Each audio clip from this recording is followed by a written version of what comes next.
Hello po mga friendship! Welcome po sa aking vlog. Ngayon po ay gagawa po ako ng kwek-kwek. Ito yan po ang aking itlog na pugo. Yan, pinapakulong ko na po.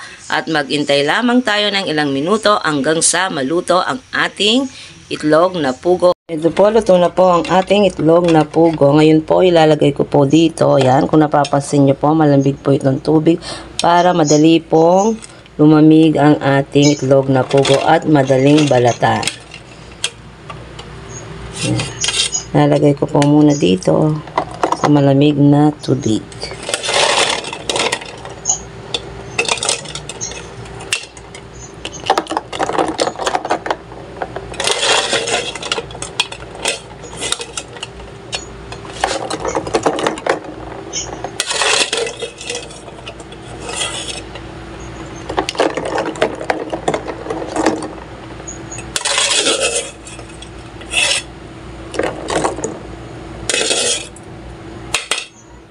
Ayan po, habang pinapalamig ko po, gagawa muna ako ng butter para sa ating itlog na pugo. At ito na po, gagawin ko na po ang butter para sa ating itlog na pugo habang pinapalamig ko po yung itlog na pugo. Ito po yung mga sangkap na aking gagamitin para sa ating butter. 1 and 1/2 cup all-purpose flour, 1/2 cup cornstarch, 1 teaspoon baking powder, 1/2 tablespoon baking powder pala. Tapos magic syrup, food coloring yellow. Tapos meron po tayong ground black pepper. Po, lagay na po natin ang ating all-purpose flour, cornstarch, tapos yung baking powder, ating pampalasa magic syrup, ating paminta. Tapos saluhin muna natin.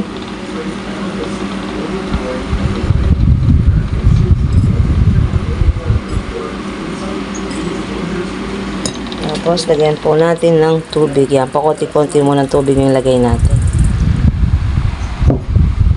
Tapos mix.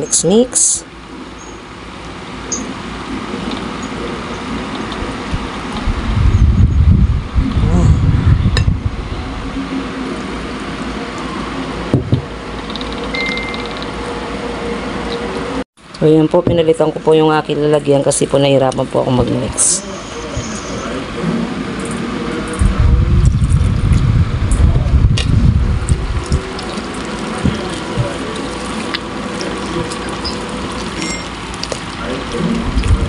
Yan, mag-add lang po tayo ng tubig kung sa tingin nyo ay kulang pa siya. Yan, kulang pa ng tubig. Medyo matigas pa.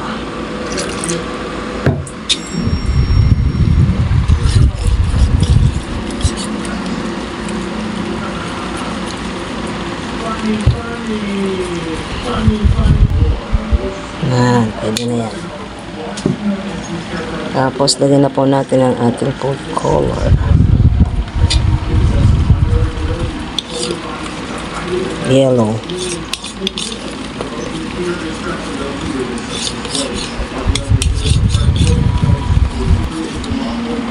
Ito yung texture ng ating butter. Ayan.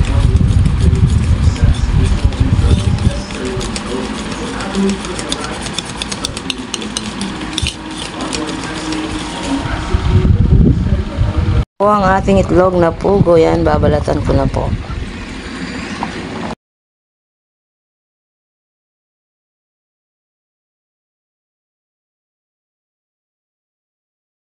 Bago po natin ilagay ang ating itlog na pugo sa ating butter, i-coat po na natin ito sa all-purpose flour.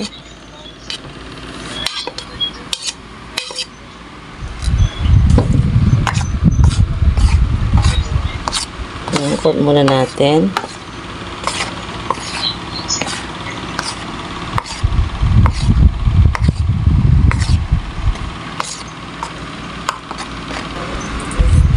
Tapos po natin i-coat. Yan, lagyan na po natin sa ating butter.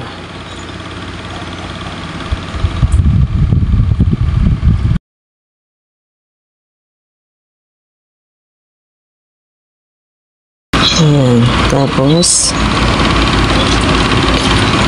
yan, cook na po natin sa ating butter.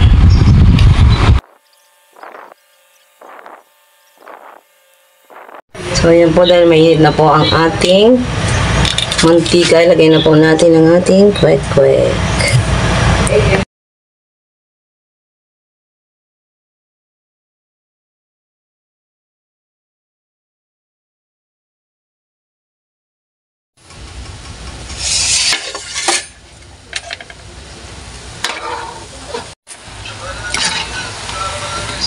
So, ayan na po, luto na po ang ating kwek-kwek. Ayan po yung ating kwek-kwek.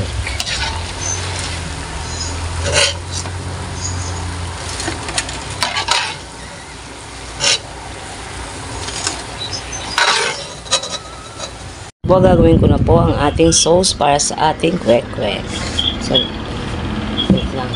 Ito muna ang ating, lagay na po natin ang ating all-purpose flour. Po, tapos lagyan po natin ng tubig. Konti lang po yung gagawin kong sauce kasi po konti lang yung aking kwek-kwek. Tapos, mix-mix lang po.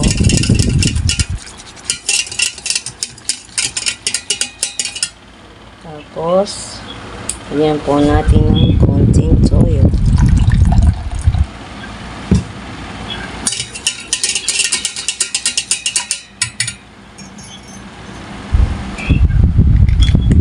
Oyster sauce.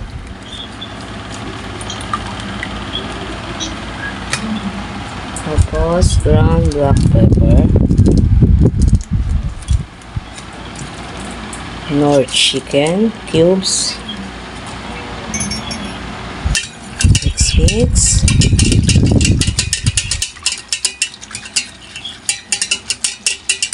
Tapos, lagyan po natin ng sugar.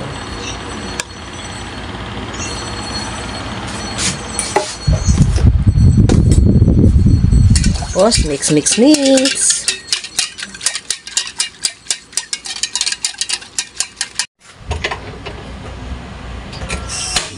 So, ayan na po ang ating sauce. Nakasalang na po. Dapat mahina lang po ang ating apoy.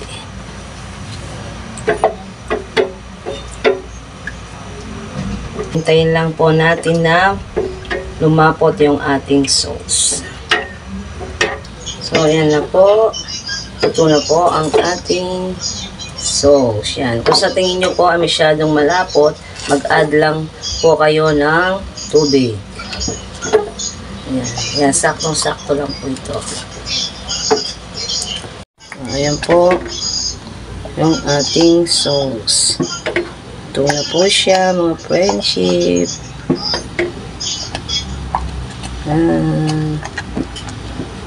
Yun po, mga friendship, ay gagawa po ako ng sausawan na suka. Yan, tapos na po yung ating sauce, kaya suka naman ang aking gagawin. Ito po yung ating suka.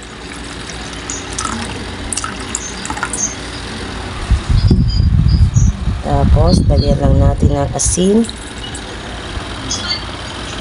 bawang, dinikdik na bawang, sibuyas, at ground black pepper. So, wala pong sili kasi hindi po mailig sa manghang yung aking mga anak. Kaya hindi ko na po nilagyan ng sili.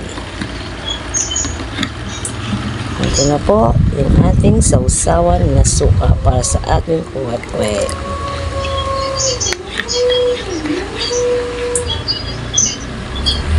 Ayan na po ang aking finished product na kwek-kwek. Ayan, at may kasamang sausawan na suka at sauce. Yan po, yum. Maraming po salamat sa lahat po ng aming mga subscribers, followers at viewers. God bless you all po.